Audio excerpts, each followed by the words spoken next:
सबको जय मसीह की। हम परमेश्वर का धन्यवाद करते हैं कि परमेश्वर हमें इस उपवास प्रार्थना के दूसरे दिन के चौथे सत्र में लेके आए, अगर मैं गलत नहीं हूँ। चौथा सत्र है ना? कितने लोग थे सुबह 4 बजे वाले सत्र में? हम प्रभु का धन्यवाद करते हैं। बहुत से लोग यहाँ पर हैं जिन्होंने सुबह 4 बजे से यहाँ पर जो लगातार बने हुए हैं। कितने लोगों को भूख लगी है? कितने लोगों को खाने की भूख लगी है? ईमानदारी से नहीं लगी तो आज खाना कैंसिल कर दे खाना। पास्टर जी भूख नहीं लगी किसी को।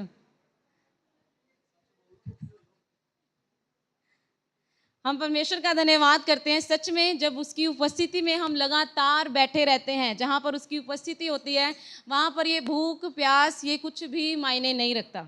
सच में आज का दिन भी एक ब्लेसेड दिन था हमारे लिए, कल भी एक ब्लेसेड दिन था हमारे लिए। प्रभु के दास लोग जब हमारे बीच में आए, उन्होंने कलाम को बांटा। आज भी हमने खुदा के दासों से बहुत कुछ पाया, आराधना में बहुत कुछ पाया। जब मैं देख रही थी आराधना करते हुए सबको, कैसे लोग खुल के आज़ादी के साथ आराधना कर रहे थे। सच में वचन में लिखा है कि जहाँ उसका आत्मा है वहाँ आज़ादी है। जहाँ उसका आत्मा है वहाँ क्या है? आज़ादी है। और वो आज़ादी यहाँ पर हमारे बीच में भी है। वो आज़ादी उसने हमारे मध्य में दी है। आप सब आज़ाद हो। यीशु मसीह ने आपको आज़ाद किया है और हम सब आज़ाद हैं। आइए इस समय एक छोटी सी प्रार्थना करेंगे। धन्यवाद पिता परमेश्वर। प्रभु जी, हम आपके चरणों में झुकते इस समय खुदावंद जी, मैं अपने आप को प्रभु, जितने भी जन यहाँ पर उपस्थित हैं, सबको आपके पाक और समर्थी हाथों में सौंपती हूँ खुदावंद। पवित्र आत्मा परमेश्वर जी, मैं प्रार्थना करती खुदावंद, आगे के समय को आप अपने हाथों में लेके सिखाएं प्रभु। आज खुदावंद जी वचन के द्वारा प्रभु जो भी आप बांटना चाहते प्रभु जी, आप बात करें पिता परमेश्वर। खुदावंद आप बात करें पिता परमेश्वर। आप हमें से एक एक से बात करें खुदावंद। ये समय प्रभु जी हमारे जीवनों में एक छुटकारे को, एक रिहाई को लेके आए प्रभु जी। एक अलग प्रभु जी आप हमें आराधना करने का प्रभु एक तरीका प्रभु सिखाएं खुदावंद। प्रभु सच में खुदावंद हम आपसे मांगते प्रभु, हमें से एक एक से प्रभु आप बात करें। पवित्र आत्मा परमेश्वर आपके स्पर्श को मांगते खुदावंद। आपकी उपस्थिति इसी समय प्रभु एक एक को छुए खुदावंद। आपकी उपस्थिति प्रभु इसी समय एक एक को छुए खुदावंद। आपका आत्मा प्रभु एक एक को टच करे पिता परमेश्वर। आपके स्पर्श को मांगते पवित्र आत्मा, हमें तेरी ज़रूरत है। हमें तेरी ज़रूरत है खुदावंद, हमें तेरी ज़रूरत है। सच में प्रभु हमें आपकी ज़रूरत है। हमें आपकी ज़रूरत है प्रभु। हमें किसी और चीज़ की नहीं, पर हमें आपकी ज़रूरत है। इस समय प्रभु हम तुझे मांगते खुदावंद, तेरी प्रेजेंस को मांगते पिता परमेश्वर। अपने एक एक बेटा बेटी को प्रभु आप छुएं और सबसे बात करें प्रभु। ये सारा आदर और महिमा तेरे नाम को देते प्रभु यीशु, आपके नाम से मांगते हैं, आमीन। आइए एक वचन निकालेंगे मेरे साथ। प्रेरितों के काम उसका 16 अध्याय। प्रेरितों के काम उसका 16 अध्याय।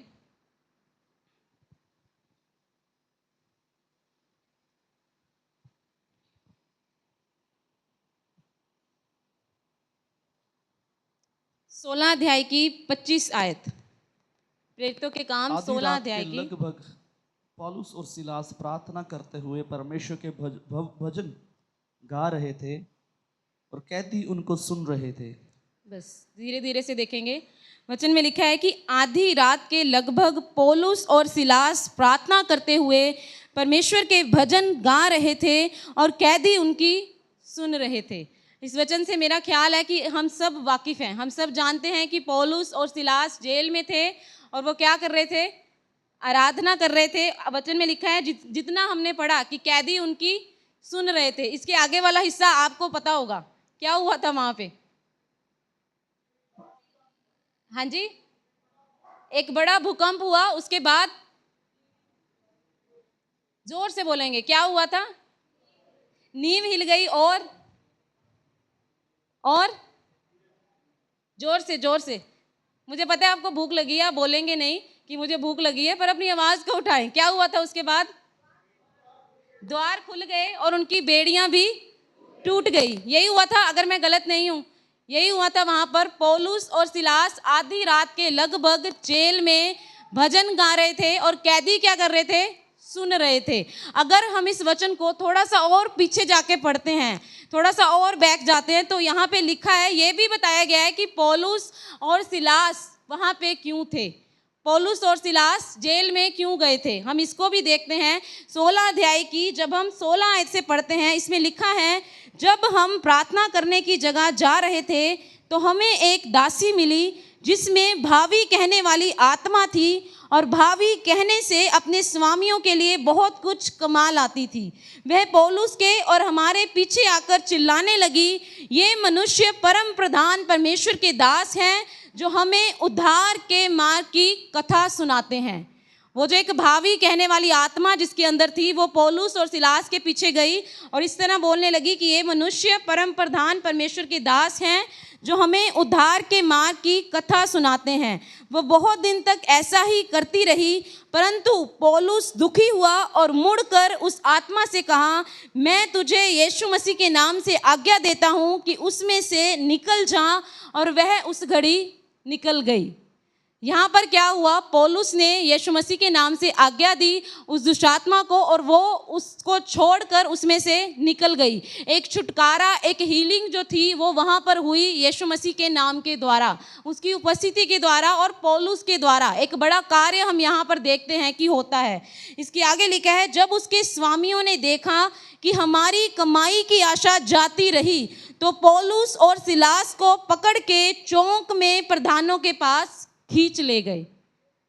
जो उसके मालिक थे उन्होंने देखा कि जहाँ से हमारी कमाई आती थी, जहाँ से हमें इनकम मिलती थी, वो रास्ता बंद हो गया। उन्होंने क्या किया, पौलुस और सिलास को पकड़ के चौक में ले गए और उन्हें फौजदारी के हाकिमों के पास ले गए और कहा, ये लोग जो यहूदी हैं हमारे नगर में बड़ी हलचल मचा रहे हैं और ऐसी रीतियां बता रहे हैं जिन्हें ग्रहण करना या मानना हम रोमियों के लिए ठीक नहीं।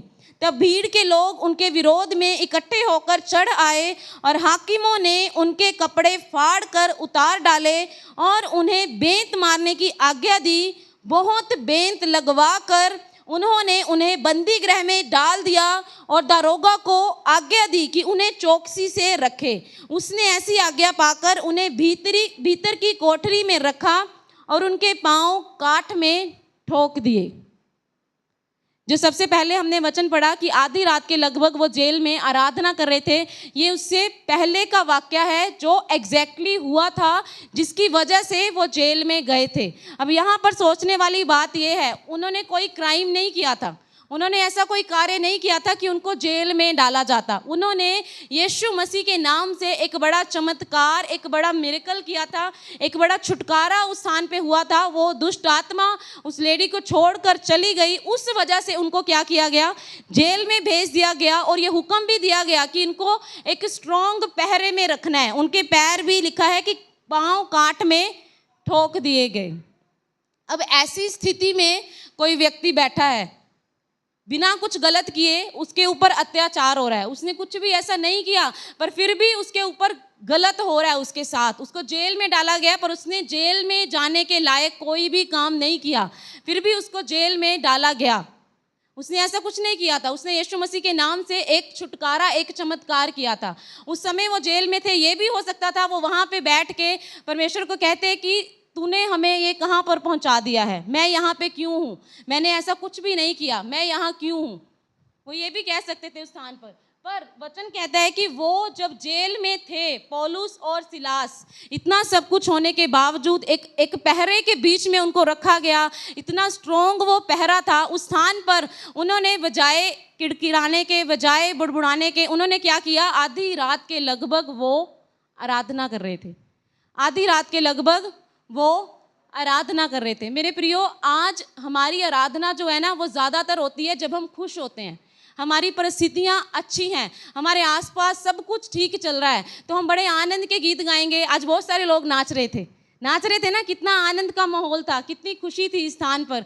हर कोई बच्चे से लेके बड़ा तक जिसको देख रहे थे सब नाच रहे थे, सब एक्शन कर रहे थे, क्योंकि एक आनंद, एक खुशी का माहौल यहाँ पे था। पर हाथों और पैरों में बेड़ियां हों, क्या हम उस समय आराधना कर सकते हैं? हमारे हाथों और पैरों में बेड़ियां हैं, क्या हम उस समय आराधना कर सकते हैं? हमारे हालात ठीक नहीं हैं, हमारी परिस्थितियां विपरीत हैं, हमारे ऊपर बहुत सारा कर्जा है, हम कलेशों में हैं, हम संकटों में हैं, पति पत्नी की आपस में नहीं बन रही, बच्चे हमारे कहने में नहीं हैं, हमारे घर में बहुत सारा स्ट्रगल है। क्या उस समय हमारी आराधना हमारे दिल से आ सकती है? क्या उस समय हमारी आराधना आ सकती है? पर यहाँ पर जब हम वचन देखते हैं, पौलुस और सिलास ने उस समय में आराधना को किया। उन्होंने उस समय में क्या किया? आराधना को किया। पौलुस एक जगह ये भी कहते हैं कि मेरे लिए जीना मसीह है और मरना क्या है? लाभ है। अगर मैं जीता हूं तो वो मेरे लिए यीशु मसीह है, पर अगर मैं मरूंगा तो वो और भी ज़्यादा लाभ है, क्योंकि वो जानता था कि यदि मैं मर गया तो मैं स्वर्ग में जाऊंगा और वहां मैं यीशु मसीह के साथ होऊंगा। वो इस बात को जानता था, इसलिए वो कहता है कि जीना मेरे लिए मसीह है और मरना मेरे लिए लाभ है। ये था पौलुस। अभी पास्टर जी ने गीत भी गाया ना, मैं तो मसीह के लिए पागल हूँ, दीवाना हूँ। पौलुस ने ये बात बोली कि मैं पागलों के समान कहता हूँ, मैं मूर्खों के समान कहता हूँ। पौलुस खुद को कहता है कि मैं यीशु मसीह के लिए पागल बना। मैं यीशु मसीह के लिए क्या बना? पागल बना। वो सच में पागल था। अभी अभी एक एग्जांपल मैंने लाइव यहाँ पे देखा, आराधना चल रही थी, इवन सुबह से ही कोई भी टीम का व्यक्ति किसी सेशन को छोड़ के बाहर नहीं जाना चाहता काम के लिए। सबको था कि हम ले लें, फटाफट आत्मा की बारिश हो रही है, हम ले लें, हम उसे रिसीव कर लें, हम कुछ पाएं। अभी यहाँ पर राज आंटी और आकांक्षा चाबी का डिस्कशन हो रहा था। आंटी को इतना मन कर रहा था आराधना करने का, वो बाहर नहीं जाना चाहते थे। वो नाच नाच के आराधना से पूछ रहे थे, आकांक्षा से चाबी कहाँ है, चाबी कहाँ है। मैं खड़ी होकर देख रही थी और मुझे हंसी आ गई। ये होते हैं यीशु मसीह के लिए पागल। ऐसे होते हैं यीशु मसीह के लिए पागल, एक्स्ट्रा ऑर्डिनरी लोग जो स्पेशल होते हैं। और यही लोग हैं जो सच में इतिहास लिखते हैं। यही वो लोग होते हैं जो सच में इतिहास लिखते हैं, जो यीशु मसीह के लिए क्या होते हैं? पागल होते हैं, जो यीशु मसीह के लिए पागल होते हैं। ये मैं अपनी बड़ाई नहीं कर रही, पर सच में सब जानते हैं कि पिछले दिनों में मेरा पैर भी फ्रैक्चर हो गया था। तो ये सच है कि मेरा पैर लगातार दुख रहा है, लगातार दुख रहा है। पर जब आराधना होती है मेरे से बैठा ही नहीं जाता। मैं थोड़ी देर बैठती हूँ, मैं फिर खड़ी हो जाती हूँ, फिर थोड़ी देर बैठती हूँ, फिर खड़ी हो जाती हूँ, क्योंकि मुझे पता है कि उसकी उपस्थिति यहाँ पे है। मैं उसका ऑनर करना चाहती हूँ, अपने जीवन के द्वारा मुझे उसको आदर देना है। आराधना ज़रूरी नहीं है कि आप गाने ही गा रहे हो तो वो आराधना है, आप वर्शिप भी कर रहे हो तो आप आराधना है। आराधना है अगर आपकी परिस्थितियां सही हैं, अगर आपकी परिस्थितियां सही नहीं हैं, आपके हालात विपरीत हैं, आप खुश हो, आप दुखी हो, आप उदास हो, पर आप उसका धन्यवाद कर रहे हो, ये आराधना है। पौलुस और सिलास जेल में थे, उनके हाथों और पैरों में बेड़ियां थी, उनके हाथों और पैर जकड़े हुए थे, बिना किसी कसूर के, कुछ गलत नहीं किया, यीशु मसीह का प्रचार कर रहे थे, उस खुदा का जो खुद तीसरे दिन मुर्दों में से जिंदा हुआ, उस यीशु मसीह का वो प्रचार कर रहे थे। पर उनके हाथों पैरों में बेड़ियां, उनके हाथों पैरों में बेड़ियां। कभी आपने देखा है इस तरीके से इस बात को? हम सब इस तरीके से देखते हैं कि उन्होंने आराधना की, बंधन टूट गए, आराधना की, बंधन टूट गए।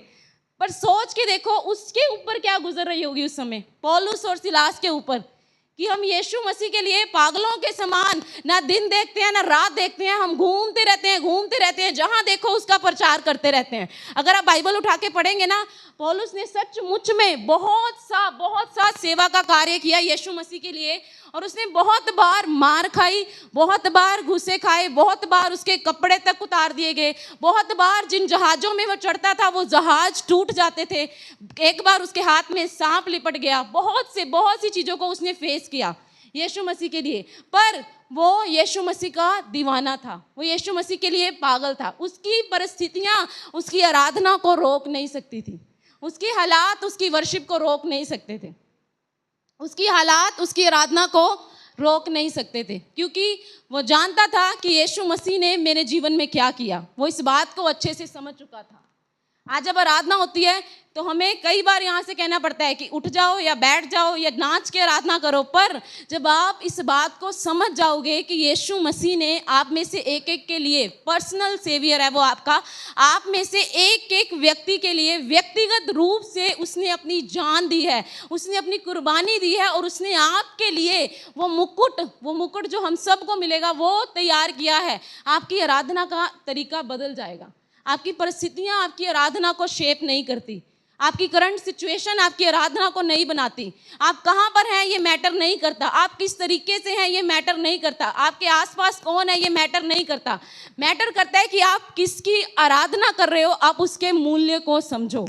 वर्शिप शब्द जो लिया गया है वो लिया गया है वर्थशिप से।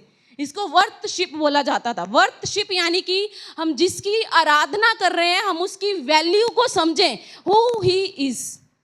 परमेश्वर एक्चुअल में है कौन, हम किसकी आराधना कर रहे हैं। दिन में गाना गाया था ना, चांद सूरज की प्रस्तिश हम नहीं करते। आगे, क्योंकि जिंदा खुदा है हमारा। जब हम इस बात को समझ आते हैं ना कि हम जिंदा परमेश्वर की आराधना कर रहे हैं तो हमारी आराधना भी जिंदा हो जाती है। और जब हमारी आराधना जिंदा हो जाती है तो फिर उन बेड़ियों को, उन जंजीरों को टूटना पड़ेगा। वो बेड़ी, वो जंजीर टूटेगी यीशु मसीह के नाम से। अभी हम अंदर बैठे पास्टर जी और मैं डिस्कस कर रहे थे आज के दिन के बारे में, तो मैंने उनको एक ही चीज बोली कि वचन में लिखा है अनॉइंटिंग ब्रेक द योक, अभिषेक बंधनों को तोड़ देता है। वचन में लिखा हुआ है कि अभिषेक बंधनों को तोड़ देता है। चाहे कितना भी बड़ा जुआ क्यों ना हो, चाहे कितना भी बड़ा बंधन क्यों ना हो, पर जब अभिषेक आ जाता है तो वो बंधनों को तोड़ देता है। वहां पर कोई भी बंधन नहीं रह सकता। आज बेशक आप पीठ दर्द के साथ आए, आप बेशक आप लात दर्द हो रही है, आपसे उपवास नहीं रखा जा रहा, आप बहुत वीकनेस महसूस कर रहे हैं, पर आप एक काम जरूर करें, आप उसकी आराधना करें। आप उसकी आराधना करें, आप वो करें जो वो आपसे करने को कहता है, जो वो आपसे करने को कहता है। मेरा विश्वास है कि जितने भी लोग आप इस समय यहाँ पर हैं, आप एक बड़ी उम्मीद के साथ आए हैं कि इन 4 दिनों में मैं परमेश्वर से अपने लिए, अपने घराने के लिए कुछ लेके जाऊंगा। मैं ऐसा मानती हूँ। हम सब आए हैं ना एक उम्मीद, एक आस के साथ कि मैं खाली नहीं जाऊंगा, मैं कुछ लेके जाऊंगा। तो आपका यहाँ पर इस उम्मीद को लेके आना तभी सफल होगा जब आप हर एक सेशन में अपना 100% दोगे, 100%। वचन कहता है कि जितना आप परमेश्वर से बात करना चाहते हैं, आप जितने भी जन यहाँ पर बैठे हैं, जितना आप उससे बात करना चाहते हैं उससे कहीं ज्यादा परमेश्वर आपसे बात करना चाहता है। उससे ज़्यादा परमेश्वर आपसे बात करना चाहता है। वो चाहता है कि आप उसके पास जाएं, आप उसकी आवाज़ को सुने। वो चाहता है आपसे बात करना कि मेरा बेटा मेरे पास आए, कुछ समय वो मेरे पास बैठे और मैं इससे बात करूं, मैं इसको आने वाले जीवन के बारे में बताऊं, मैं इसको इसके बच्चों के भविष्य के बारे में बताऊं। वो आपसे उन गुप्त बातों को प्रकट करना चाहता है, पर क्या हम लेने को तैयार हैं? क्या हम लेने को तैयार हैं? हमें अपने आप को चेक करना है कि क्या मेरा जीवन ऐसा है कि मैं परमेश्वर से कुछ रिसीव कर सकूं।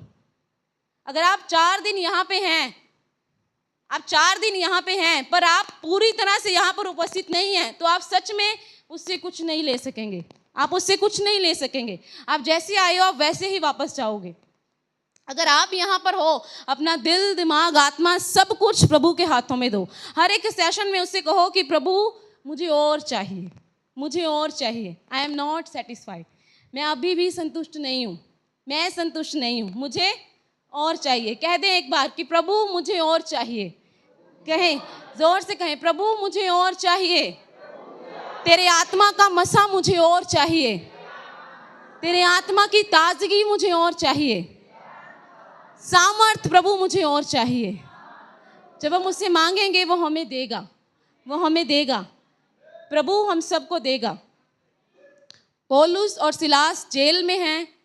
एक व्यक्ति को उन्होंने चंगा किया, उसके बाद वो जेल में पहुंच जाते हैं। उनकी परिस्थितियां इस विपरीत हैं, आसपास उनको कुछ नहीं नज़र आ रहा, पर उनको एक बात पता थी कि हमारा परमेश्वर जीवित है और वो मुझे इस हालात में नहीं छोड़ेगा।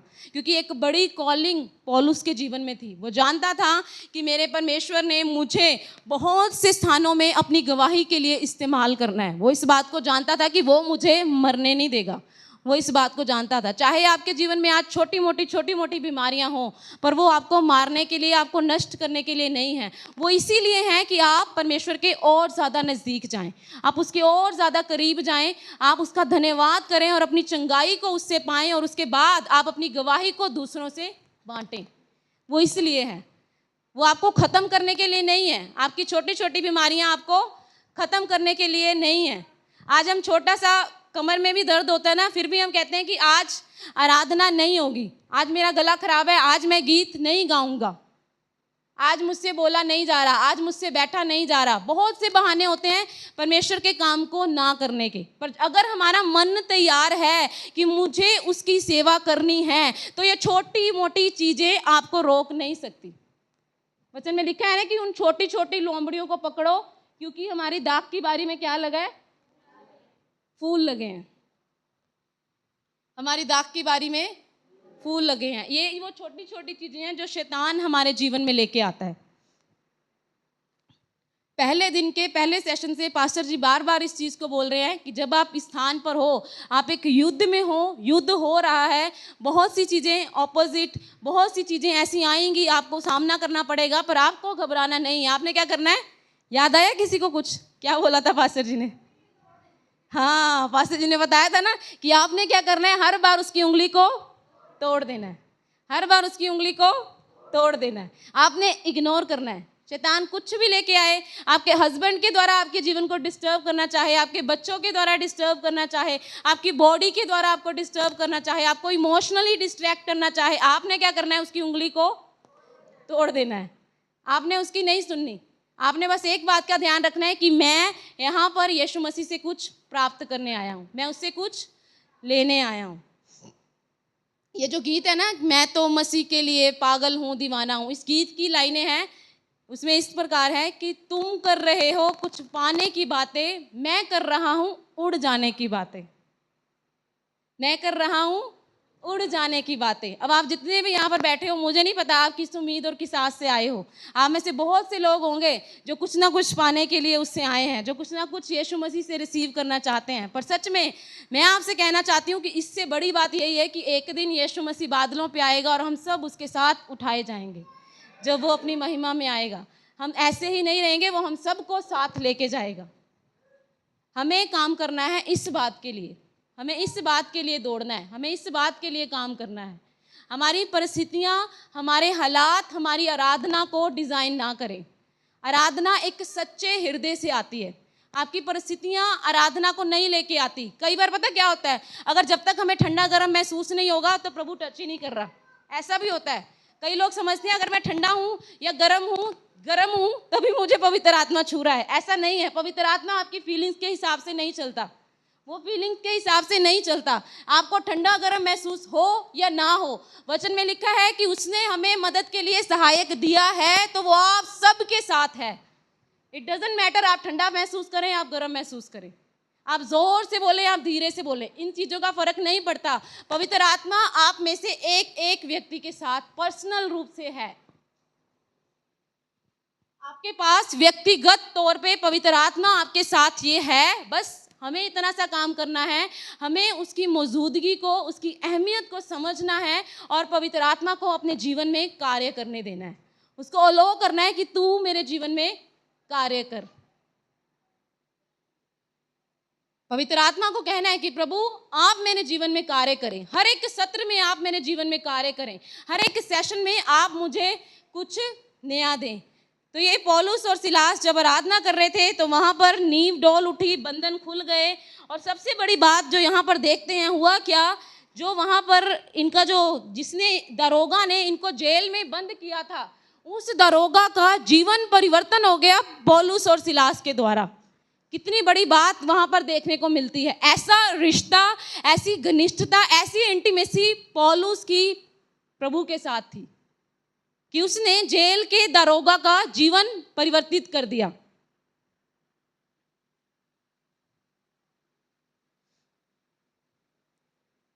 आराधना जो है वो आपका व्यक्तिगत रिश्ता है आपके व्यक्तिगत परमेश्वर के साथ।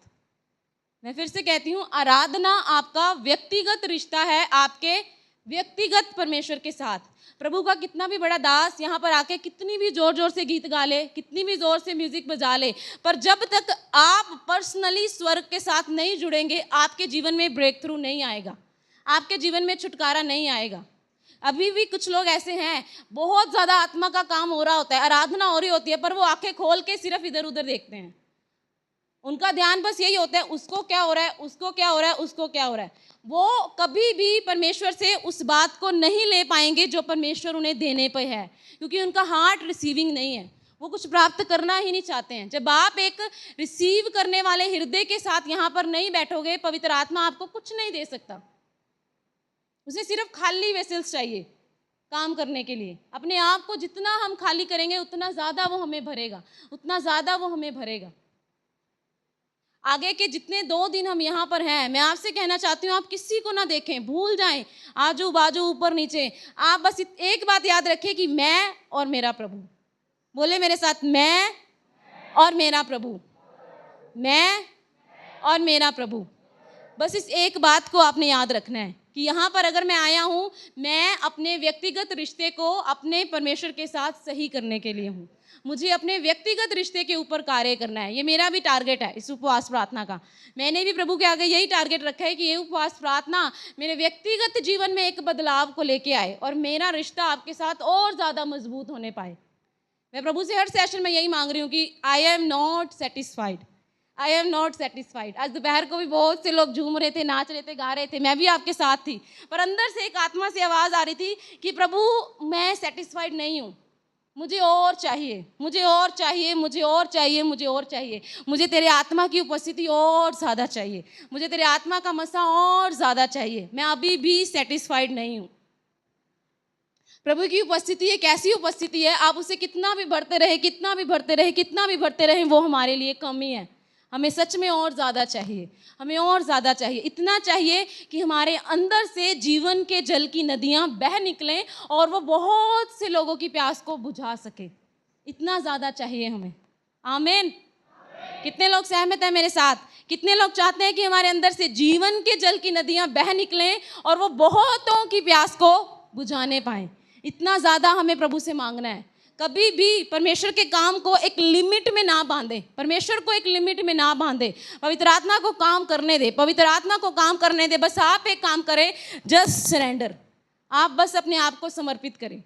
कितने लोग यहाँ पर ऐसे हैं जिन्होंने ने कभी लेट के दंडवत करके कभी आराधना की है कोई ऐसा इस हॉल में उपस्थित है जिसने कभी प्रभु को दंडवत करके आराधना की हो? ये भी एक तरीका है आराधना का। आपके पास शब्द नहीं है, शब्द कम पड़ गए हैं, आपके पास बोलने के लिए कुछ नहीं है। आप जानते हैं कि प्रभु ने एक ऐसा बड़ा काम मेरे जीवन में कर दिया है जो मैं सपने में भी नहीं सोच सकता था, जो मुझसे नहीं हो सकता था। उस समय सिर्फ एक ही बात होती है, आप उसके सामने झुक जाते हो, आप उसके सामने नतमस्तक हो जाते हो कि प्रभु अब मेरे पास सिर्फ यही है, इससे ज़्यादा मैं तुझे कुछ नहीं दे सकता। सच में बहुत मज़ा आता है, आप करके देखना। मैं आपसे कहना चाहती हूँ, आप करके देखना। अभी आगे बहुत से सत्र आएंगे, जब आराधना होगी ना, आप कुछ मत करना, उसकी उपस्थिति में बस झुक जाना। आप बस उसकी उपस्थिति में झुक जाना। जब आप उसके सम्मुख झुक जाओगे, जब आप छोटे बन जाओगे, दीन हो जाओगे, नम्र हो जाओगे, परमेश्वर कुछ बड़ा आपके जीवन में करेगा। जब आप झुकोगे, परमेश्वर आपको उठाएगा। पर हमें झुकना आना चाहिए। मैं भी आज इतने दिनों के बाद घुटने पे बैठी, मैं प्रभु का धन्यवाद करती हूँ। सारी महिमा मैं प्रभु को देती हूँ और मैं प्रभु का धन्यवाद करती हूँ। मैं कल से नोटिस कर रही थी, मेरे पैर में दर्द ज़रूर है पर मेरा पैर स्वेलिंग नहीं हुआ। ये भी प्रभु का काम है। मैं इस बात के लिए प्रभु को धन्यवाद देती हूँ। ये प्रभु ने मेरे जीवन में किया। मैं जानती हूँ कि जो परमेश्वर यहाँ तक लेके आया वो आगे भी लेके जाएगा। कोई बात नहीं, थोड़ा बहुत है वो ठीक हो जाएगा, प्रभु ठीक कर देंगे। पर मैं कल नोटिस कर रही थी कि बेशक दर्द है पर स्वेलिंग नहीं है, क्योंकि हम प्रभु की सेवा के लिए खड़े हैं। तो प्रभु हमारा नुकसान कैसे होने दे सकता है? वो कैसे हमारे साथ कुछ गलत होने दे सकता है? कभी भी नहीं होने दे सकता। मैं आपको इसी तरह उत्साहित करना चाहती हूँ कि आप यहाँ पर हैं, प्रभु की उपस्थिति में बने हैं, आप उसे अपना 100% दें। आप 100% उसे दें, पूरा समर्पण करें, पूरा समर्पण। 10, 20, 95 भी नहीं चाहिए, 99 भी नहीं चाहिए, 99 नहीं चाहिए, 100% अपने आप को उसको सौंप दो। फुल्ली सरेंडर करो, फुल्ली सरेंडर। जब आप पूरा समर्पण उसको करोगे, पवित्र आत्मा आपके जीवन में अद्भुत रीति से कार्य करेगा। वो मूव होगा, वो आपको छुएगा। आपके अंदर से जो अंदर बारीकियां, छोटी छोटी चीज़ें, जो अभी भी छोटी छोटी लूमड़ियाँ कहीं ना कहीं कोने कोने में घुस के बैठी हुई हैं, पवित्र आत्मा आपके अंदर तक जाएगा और उन चीज़ों को निकाल के बाहर फेंकेगा। पर आपको उसे समर्पण करना पड़ेगा। आपको उसको समर्पण करना पड़ेगा, आपको सौंपना पड़ेगा कि खुदावन मैं पूरी तौर से तुझे देता हूं, अपने आप को मैं सौंपता हूं। जब तक आप उसे सौंपेंगे नहीं, वो आपके जीवन में काम नहीं कर सकता। एक और आराधना है जो दाऊद करता है। दाऊद के बारे में तो सबको पता है ना कि दाऊद ने बहुत सारे साम लिखे, बहुत सारी आराधना जो है दाऊद के द्वारा की गई। He is a worshipper in Bible, ये सब जानते हैं। दाऊद ने भी परमेश्वर की आराधना करी। इतना भी सब लोग जानते हैं कि दाऊद एक राजा था, ये तो मुझे बताने की जरूरत नहीं है, सबको पता है कि वो एक राजा था। उसके पास बहुत सारी धन संपत्ति थी, बहुत सी लड़ाइयाँ उसने लड़ी और उन लड़ाइयों में उसने विजय भी प्राप्त की, वो जीता भी। बहुत सी संतानें थी उसके पास, बहुत सारी बीवियां भी थी उसके पास।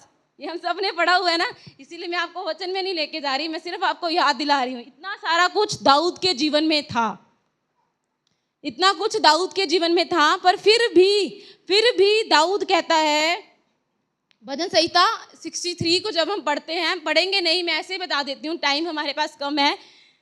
फिर भी दाऊद कहता है कि मैं परमेश्वर के लिए प्यासा हूँ, मैं परमेश्वर के लिए प्यासा हूँ। 63 जो भजन संहिता है वो यही है कि प्यासा मन परमेश्वर में तृप्त। हम गीत भी गाते हैं ना, मेरी रूह जिंदे यहोवा दी प्यासी है। दाऊद परमेश्वर से ये कहता है कि मैं प्यासा हूँ, अभी भी मेरे अंदर वो सेटिस्फैक्शन नहीं है, मेरे अंदर वो संतुष्टि नहीं है। बेशक मेरे पास दुनिया की तमाम चीज़ें हैं, मेरे पास बहुत सी धन दौलत है, बहुत सी बरकतें हैं, मेरे पास बहुत आयत से सब कुछ है, पर उसके अंदर कहीं ना कहीं वो खालीपन था। वो एक ऐसी एम्प्टीनेस थी जो सिर्फ और सिर्फ उसकी उपस्थिति के द्वारा ही भरी जा सकती है। एक ऐसी खाली जगह जिसे कोई पैसा, कोई दौलत, आप कितने वीज़े बना लो, कितनी बार बाहर घुमाओ, पर वो जो खालीपन है उसे सिर्फ और सिर्फ प्रभु की उपस्थिति ही भर सकती है। जब प्रभु की उपस्थिति आएगी तभी वो जो खाली जगह है वो भर पाएगी। वो खालीपन जो था वो कहीं ना कहीं उसके जीवन में था। वो परमेश्वर से यही कहता है कि हे परमेश्वर, मैं प्यासा हूँ, मुझे आज भी तेरी उपस्थिति की प्यास है। मैं चाहता हूँ तुझसे रूबरू होना, मैं चाहता हूँ तेरी आवाज़ को सुनना, मैं चाहता हूँ तेरी आत्मा से भरना। ये प्यास दाऊद के अंदर थी, ये प्यास दाऊद के अंदर थी। एक और व्यक्ति है यूसुफ। यूसुफ के बारे में हम सबको पता है, यूसुफ के बारे में हम सब जानते हैं कि वो एक खरा व्यक्ति था, एक खरा इंसान था। बहुत ज़्यादा डीप में नहीं जाऊंगी। यूसुफ जो था बेच दिया गया, पहुंच गया वहाँ पर, उसके भाइयों ने उसको बेच डाला, राजा के घर में पहुंच गया फिरौन के पास। उसके बाद उसकी पत्नी ने उस पर एलिगेशन लगाया, उसके बाद वो जेल में डाल दिया गया। पर यूसुफ के जीवन को जब हम देखते हैं, वो अपनी खराई के ऊपर खड़ा रहा, वो बना रहा अपनी खराई के ऊपर। उसे मना किया, बेशक उसके पास ये अधिकार था, उस समय कोई उसे नहीं देख रहा था, वो चाहता तो वो पाप कर सकता था, वो चाहता तो वो कुछ गलत कर सकता था, पर वो अपनी खराई में बना रहा। और जब आप उत्पत्ति की किताब को पढ़ते हो, उसमें एक चीज़ का जिक्र बार बार मिलता है कि परमेश्वर यूसुफ के साथ था, परमेश्वर यूसुफ के साथ था, परमेश्वर यूसुफ के साथ था। चाहे वो कैसी भी परिस्थिति में था, चाहे वो कैसी भी सिचुएशन में था, परमेश्वर यूसुफ के साथ था। यूसुफ ने परमेश्वर की आराधना पता कैसे की? अपनी खराई के द्वारा, अपने चरित्र के द्वारा उसने परमेश्वर की आराधना की। जब आपको कुछ गलत करने का मौका मिले पर आप गलत नहीं कर रहे, आप परमेश्वर के वचन के ऊपर खड़े हैं, ये भी एक आराधना का तरीका है। आप उसकी आराधना कर रहे हैं, आप समझ चुके हैं कि मेरा परमेश्वर पवित्र है और मुझे पवित्र बनना है। इसका अर्थ ये है कि आप अपने चरित्र के द्वारा भी उसकी आराधना कर रहे हैं, आपका करैक्टर भी उसकी आराधना कर रहा है। ज़रूरी नहीं है कि हर बार गीतों को गा के ही आराधना की जाए। जब आप उसकी आज्ञाकारिता में चलते हैं, ये भी एक आराधना का तरीका है। जब आप परमेश्वर से प्यार करते हैं, ये भी एक आराधना है। जब आप उसके साथ समय बिताते हैं, ये भी एक आराधना है। जब आप अपने प्रार्थना के समय को एक अलग समय दे देते हैं कि मैं आज प्रभु के साथ पर्सनली इतना समय बिताऊंगा या बिताऊंगी, ये भी एक आराधना है, ये भी एक आराधना है। आराधना सिर्फ गीत गाना नहीं है, वर्शिप सिर्फ गीत गाना नहीं है। वर्शिप आपके परमेश्वर के साथ व्यक्तिगत रिश्ता है। जैसा कि मैंने पहले भी बोला, आराधना आपका व्यक्तिगत रिश्ता है परमेश्वर के साथ। जितना ज़्यादा आप उसके साथ जुड़े हो, जितना ज़्यादा आप उसके पास हो, उतना ही ज़्यादा आपकी आराधना बढ़ती जाएगी, उतना ही ज़्यादा आपकी आराधना बढ़ती जाएगी। जितना ज़्यादा आप उसकी उपस्थिति को समझ चुके हो कि हु ही इज़, परमेश्वर एक्चुअल में है कौन, उतनी ज़्यादा आपकी जो आराधना है वो बढ़ती जाएगी, क्योंकि आप अपनी चीज़ों के द्वारा, अपने व्यक्तित्व के द्वारा, हर एक चीज़ के द्वारा आप परमेश्वर की आराधना कर रहे हो, क्योंकि आपको हर समय यही चिंता रहेगी कि मैं किस तरीके से परमेश्वर को खुश रख सकूं, कि मेरा परमेश्वर जो है मेरी किसी भी बात से नाराज़ ना हो, मेरे जीवन से मेरा परमेश्वर नाराज़ ना हो, मेरी बातों से, मेरे चाल चलन से मेरा परमेश्वर नाराज़ ना हो। आप हर एक चीज़ के द्वारा परमेश्वर को आराधना दे सकते हैं। हर एक वो चीज़ वर्शिप बन जाती है जब आप उसे एक सही ऑर्डर में परमेश्वर के साथ करते हैं। बाइबल में एक स्त्री का जिक्र है जिसने यीशु मसीह के पैरों को इत्र से धोया था। वचन निकालेंगे मरकुस रचित सुसमाचार उसका 14 अध्याय, मरकुस रचित सुसमाचार उसका 14 अध्याय 3 से 9।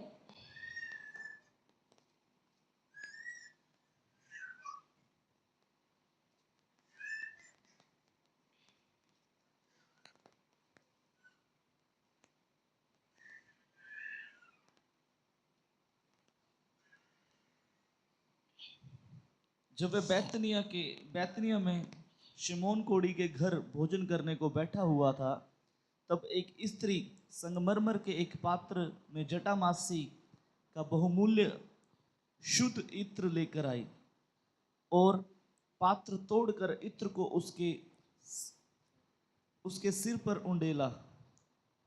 परंतु कोई कोई अपने मन में रिसियाकर कहने लगे, इस इत्र को क्यों सत्यानाश किया गया, क्योंकि यह इत्र तो 300 दिनार से भी अधिक मूल्य में बेचा जा सकता था, जो कंगालों में बांटा जा सकता था। और वे उसको झिड़कने लगे। बस अब यही सेम वचन यूहन्ना रचित सुसमाचार में भी निकालेंगे, 12 अध्याय उसकी 1 से 4।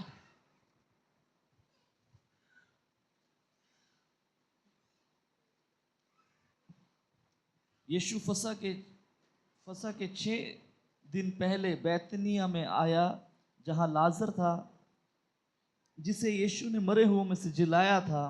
वहाँ उन्होंने उसके लिए भोजन तैयार किया और मार्था सेवा कर रही थी और लाजर उनमें से एक था जो उसके साथ भोजन करने के लिए बैठा था।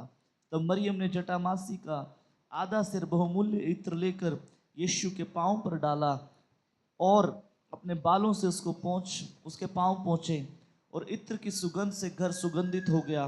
परंतु उसके चेलों में से यहूदा इस्करियोती नामक एक चेला जो उसे पकड़वाने पर था, कहने लगा, यह इत्र 300 दिनार में बेचकर कंगालों को ना दिया गया, क्यों ना दिया गया। बस अब 2 जगह हमने सेम वचन को पढ़ा। इसमें एक चीज़ और इन्होंने ऐड की है कि उसने इत्र से पैरों को धोया और बालों से उसने पोंछा। और आगे जाके हम पढ़ते हैं, इसमें लिखा है कि प्रभु यीशु मसीह का एक चेला, क्या नाम है उसका, यहूदा इस्करियोती, वो कहता है कि यह इत्र 300 दिनार में बेचा जा सकता था। 300 दिनार, अगर इसके फुटप्रिंट में पढ़े, इसमें लिखा है कि 1 दिनार इक्वल है 1 दिन की मजदूरी के। 1 दिनार 1 दिन की मजदूरी के बराबर है। और वो उस इत्र की वैल्यू बता रहा है कि ये 300 दिनार में बेचा जा सकता था, यानी कि वो जो एल्बेस्टर ऑयल इंग्लिश में बोलते हैं इसे, और सच में ये बहुत महंगा इत्र होता है, ये बहुत कॉस्टली इत्र होता है। मैं इसको सर्च भी कर रही थी इसके बारे में, इसकी वैल्यू कोई नॉर्मल नहीं होती, बहुत कीमती प्रीशियस वाला ये इत्र था। इसकी वैल्यू वो बता रहा है कि 300 दिनार में हम इसे सेल कर सकते थे और कंगालों को खाना दे सकते थे। वो इस चीज़ को बोल रहा है, 300 दिनार यानी कि 300 दिन की मजदूरी, समझ रहे हैं। 300 दिन की मजदूरी वाला जो इत्र था वो उसने यीशु मसीह के पैरों में डाल दिया। वो रो रही थी और अपने बालों से उसने उसको पोंछा। ये एक्ट जो उसने किया, उसका ये काम करना उसकी आराधना थी यीशु मसीह के लिए। वो जानती थी कि यीशु मसीह कौन है, वो इस बात को समझ चुकी थी कि यीशु मसीह परमेश्वर का इकलौता पुत्र है, ये हमारी निजात देने वाला परमेश्वर है, ये हमारा उद्धार करता है, और उसे यीशु मसीह से प्यार था। वो यीशु मसीह को प्यार करती थी, उसके लिए वो 300 दिनार वाला इत्र वैल्यू नहीं रखता था। उसे इससे फ़र्क नहीं पड़ता था कि इसके मुझे 300 दिनार मिल जाएंगे, उसे इस बात से फ़र्क नहीं पड़ता था।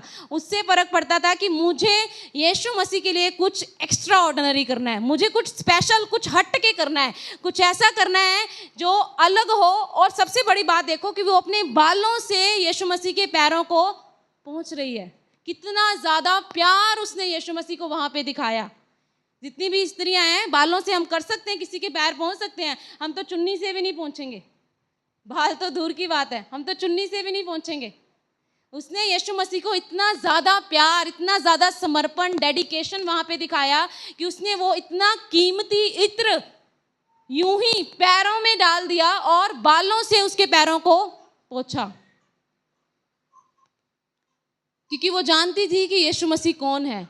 वो इस बात को समझती थी कि यीशु मसीह परमेश्वर का इकलौता बेटा है और ये दुनिया में आया ताकि हम सब छुड़ाएं और बचाए जाएं। आज जब हम उसकी उपस्थिति में आते हैं, आज जब हम परमेश्वर के पास यहाँ इस भवन में आते हैं, इवन कि जब हमने परमेश्वर के लिए कुछ करना भी होता है, भेंट भी देनी होती है, हम 1000 बार सोचते हैं, हम 100 बार सोचते हैं। उस विधवा की उस 2 दमड़ियों को याद करें, उसके पास सिर्फ वही था और उसने वो दान में डाल दिया। यीशु मसीह ने बोला कि ये दान सबसे बड़ा दान है, क्योंकि लोगों ने अपनी बढ़ती में से डाला, इसने अपनी घटी में से दिया। यीशु मसीह ऐसे आराधकों को ढूंढता है, वो ऐसे आराधकों को ढूंढता है जो आत्मा और सच्चाई से उसकी आराधना करें, जो अपना सब कुछ उसके लिए न्यौछावर करना चाहते हैं, जिन्हें फ़र्क नहीं पड़ता कि लोग क्या कहेंगे, जिनके लिए ये मैटर नहीं करता कि लोग क्या कहेंगे। दुनिया वाले चाहे कुछ भी कहें, लोग चाहे कुछ भी कहें, उनके लिए सबसे पहला स्थान उनके परमेश्वर का ही रहेगा। आसपास कुछ भी होता रहे, पर सबसे पहला स्थान उनके परमेश्वर का ही रहेगा। स्त्री ने उस इत्र को उस पैरों में डालने के द्वारा एक आराधना, एक वर्शिप जो थी वो वहाँ पर की, एक ट्रू वर्शिप की फॉर्म है। ये भी एक आराधना है, अपना सबसे बेस्ट, अपना सबसे कीमती परमेश्वर को देना, ये भी एक आराधना है। आपके पास जो सबसे अच्छा है, जिसे आप समझते हैं कि ये वैल्यूएबल है, आप उसे परमेश्वर को दे रहे हो। आप एक बात जानते हैं, एक बात को सोच के देखो, अगर आपकी कुछ भी ऐसी कीमती चीज़ है वो आप परमेश्वर को दे रहे हो, कभी भी वो बेकार नहीं होगी। आप एक कीमती चीज़ उससे भी ज़्यादा कीमती व्यक्ति के हाथों में सौंप रहे हो। हमारा परमेश्वर उन तमाम चीज़ों से कितने ज़्यादा, बहुत ज़्यादा प्रेशियस है, हम उसको शब्दों में बयान नहीं कर सकते। और जो कार्य उसने हमारे जीवन में किया, हम उसे भी शब्दों में बयान नहीं कर सकते। उस स्त्री ने किसी को नहीं देखा, चेले खड़े हैं आसपास, कौन है, क्या सोचेगा, क्या नहीं सोचेगा, वो चुपचाप गई, उसने पैरों में इत्र डाला, आंसुओं से और अपने बालों से उसने पैरों को पोंछ दिया। उसने उस एक कीमती चीज़ के द्वारा वहाँ यीशु मसीह की आराधना की, उसने यीशु मसीह की आराधना की। और जब आप यहाँ प्रभु की उपस्थिति में हैं, आपका कितना भी कीमती कुछ क्यों ना हो, आप उसे प्रभु को दे दो। आप उसे प्रभु को दो कि प्रभु, मैं अपनी चीज़ों के द्वारा तेरी आराधना करती हूँ, मैं अपने घराने के द्वारा तेरी आराधना करती हूँ, कुछ भी क्यों ना हो। आज बहुत सारे लोग यहाँ पे छुट्टी ले लेके बैठे हैं, 4 दिन की, अपने कामों से छुट्टी लेके बैठे हैं। इवन कि ये समय होता है सीज़न का, क्योंकि फेस्टिवल सीज़न चल रहे हैं, ये समय होता है कि आप ज़्यादा पैसे कमा सकते हैं, पर आपने पैसों का लालच नहीं किया, आप यहाँ पर प्रभु की उपस्थिति में बैठे हो, इसका प्रतिफल ज़रूर परमेश्वर आपको देगा, ज़रूर देगा। आपका ये 4 दिन यहाँ पे बैठना वेस्ट नहीं होने वाला, वेस्ट नहीं होने वाला। प्रभु की उपस्थिति में बिताया गया एक एक मिनट, एक एक पल, एक एक घंटा परमेश्वर हमें बनाता है, धीरे धीरे धीरे धीरे वो हमें बनाता है। वो उन चीज़ों को निकालता है जो सही नहीं है और उन चीज़ों को हमारे अंदर डालता है जो होनी चाहिए। परमेश्वर इस तरह हमारे जीवन में कार्य करता है।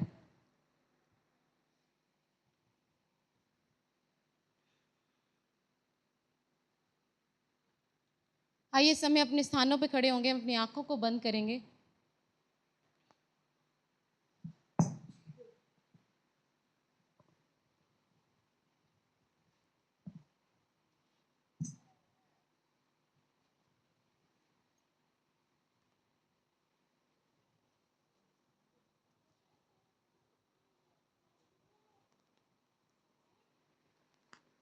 आइए इस समय अपनी आंखों को बंद करेंगे और प्रभु से कहेंगे कि परमेश्वर, आज जब मैं इस उपवास प्रार्थना के दूसरे दिन में पहुंच चुकी हूँ, प्रभु आप मुझे छुएं, आप मुझसे बात करें और उससे कहें कि प्रभु मैं अभी संतुष्ट नहीं हूँ, आई एम नॉट सेटिस्फाइड। आप उससे कहें कि प्रभु मैं अभी संतुष्ट नहीं हूँ, मैं संतुष्ट नहीं हूँ, आई एम नॉट सेटिस्फाइड, मुझे और चाहिए, मुझे तेरी आत्मा का मसा, मुझे तेरा अभिषेक और ज़्यादा चाहिए। प्रभु आप मेरे जीवन में कार्य करें खुदावन, आप मुझे बनाएं पिता परमेश्वर। अभी भी खुदावन जितनी भी ऐसी चीज़ें हैं जो मुझे तेरे पास आने से रोकती हैं, जो मुझे तेरी आराधना करने से रोकती हैं, आप उन चीज़ों को मेरे जीवन से निकाल करके बाहर करें। उससे कहें खुदावन तू मेरे जीवन में एक नया काम कर, प्रभु तू मेरे जीवन में एक नया काम कर। मेरे प्रियो, जिस तरह इस उपवास प्रार्थना का थीम है उठ प्रकाशमान हो, प्रभु हम सबको सच में उठाएगा और वो हमें प्रकाशमान भी करेगा। हमें उसके प्रकाश को लेना है, हमें उसके और ज़्यादा पास जाना है, और ज़्यादा पास जाना है, और ज़्यादा पास जाना है। ऐसी कोई भी जंजीर, ऐसी कोई भी दुनिया की ताकत, ऐसा कुछ भी आपको यीशु मसीह के पास जाने से रोकने ना पाए। ऐसा कुछ भी ऐसा है जो अभी भी आपको घेरे हुए है, जो अभी भी आपको जकड़े हुए है, जो आपको आराधना नहीं करने दे रहा, जो आपको वचन नहीं पढ़ने दे रहा, जो आपको अपना ध्यान उसकी उपस्थिति में नहीं लगाने दे रहा। ये समय है, आप सबके पास अपना व्यक्तिगत अधिकार है, आप उस अधिकार से उसे डांटें और उसे कहें यीशु मसीह के नाम से मेरे जीवन से अभी इसी समय निकल, मैं तुझे आज्ञा देता हूं ऐ शैतान, तेरा मुझ पर कोई अधिकार नहीं है। उसे कहें यीशु मसीह के नाम से मैं तुझे आज्ञा देता हूं इसी समय मेरे शरीर को, मेरी आत्मा को, मेरे घराने को, मेरे बच्चों को, हर एक चीज को जिसके ऊपर उसने अपना हाथ बढ़ाया है, उसे कहें यीशु के नाम से इसी समय मेरे घराने से निकल, यीशु के नाम से इसी समय मेरे विचारों से खेलना बंद कर। हर एक गलत विचार जो किसी भी व्यक्ति के अंदर इस समय आ रहा है, मैं उसे यीशु मसीह के नाम से डांटती आज्ञा देती हूँ, get out in the name of Jesus, get out in the name of Jesus. यीशु मसीह के नाम से एक महान छुटकारा, एक महान छुटकारा, एक महान छुटकारा। खुदावंद एक एक को छू मेरे पिता, एक एक को छू मेरे पिता। पवित्र आत्मा आपके स्पर्श को मांगते खुदावंद, पवित्र आत्मा तेरी आत्मा को मांगते खुदावंद, हम तेरी उपस्थिति को मांगते प्रभु। हम तेरे लिए अभी भी भूखे और प्यासे हैं खुदावंद, हम अभी भी भूखे और प्यासे हैं खुदावंद, हम अभी भी भूखे और प्यासे हैं प्रभु जी। हमें और ज्यादा चाहिए खुदावंद, हमें और ज्यादा चाहिए प्रभु, हमें और ज्यादा चाहिए खुदावंद। ऐसा चाहिए खुदावंद जिसे सच में हम कंट्रोल ना कर पाए खुदावंद। हमें ऐसा चाहिए खुदावंद जो हमारे सहने से बाहर हो प्रभु। ऐसी उपस्थिति को तू हमारे बीच में उंडेल, ऐसी उपस्थिति को तू हमारे बीच में उंडेल खुदावंद। तेरे आत्मा का मसा, तेरे आत्मा का मसा प्रभु एक एक को छुए खुदावंद, तेरी उपस्थिति यहाँ पर कार्य करे। Thank you Jesus. अपने मुखों को खोलें और जितने लोग प्रार्थना करना चाहते हैं प्रार्थना करें, मेरे साथ प्रार्थना करें, अन्य भाषा में प्रार्थना करें, प्रार्थना करें, उसकी आत्मा को कार्य करने दें। जब आप अन्य भाषा में प्रार्थना करते हैं, शैतान के बंधन, शैतान की रस्सियां उस समय टूट रही होती हैं। अन्य भाषा में प्रार्थना करें, आप शैतान को हारता हुआ देखेंगे, आप शैतान को हारता हुआ देखेंगे। प्रार्थना करें, प्रार्थना करें, अपनी आवाज़ों को उठाएं और प्रार्थना करें, प्रार्थना करें। उससे कहें प्रभु कल के दिन एक बड़ा छुटकारा मेरे जीवन में आने पाए प्रभु, कल का दिन मेरे उठने का दिन होने पाए खुदावंद। प्रभु एक बड़ा कार्य हम में से एक एक के जीवन में कर खुदावंद। धन्यवाद धन्यवाद धन्यवाद धन्यवाद धन्यवाद। हो सो खो खो खो रांदा रामा रखे रांदा री से खेरे इंदिरे खेरे रांदा रामा रखो रांदा री से खेरे। धन्यवाद यीशु, धन्यवाद यीशु। Thank you Jesus, thank you Jesus. हालेलुया हालेलुया हालेलुया। We worship you father, we praise you Jesus, we praise you Jesus, we praise you Jesus.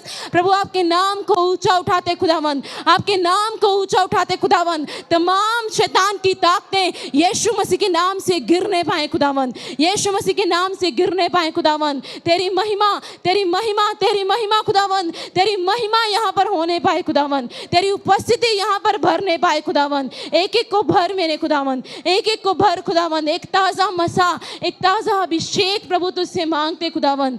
Thank you Jesus, thank you Jesus. हालेलुया हालेलुया हालेलुया। Praise you father, praise you father. यीशु के पैरों को इत्र से भिगोया, आंसुओं से